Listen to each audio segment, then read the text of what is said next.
ഇറാന്റെ മിസൈൽ ആക്രമണത്തിന് പിന്നാലെ അടച്ച ഖത്തറിന്റെ വ്യോമപാത തുറന്നു. ഇന്ത്യൻ സമയം ചൊവ്വാഴ്ച പുലർച്ചെ 2:45 ഖത്തർ വ്യോമപാത തുറന്നത്. ഖത്തറിന് പുറമെ കുവൈത്തും ബഹ്റൈനും വ്യോമപാതകൾ തുറന്നിട്ടുണ്ട്. ദുബായ് വിമാനത്താവളത്തിന്റെ പ്രവർത്തനങ്ങളും സാധാരണ നിലയിലായി. അതേസമയം കേരളത്തിൽ നിന്നുള്ള ചില വിമാന സർവീസുകൾ റദ്ദാക്കിയിട്ടുണ്ട്.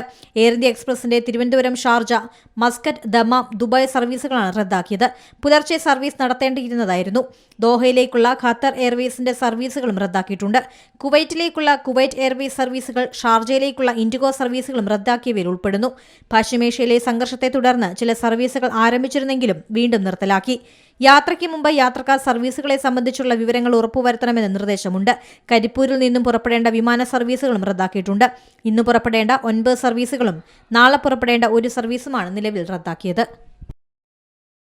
ഏറ്റവും പുതിയ വാർത്തകളും വിശേഷങ്ങളും വിരൽ തുമ്പിലറിയാൻ സീ മലയാളം ന്യൂസ് എല്ലാ ഡിജിറ്റൽ പ്ലാറ്റ്ഫോമുകളിലും ലഭ്യം.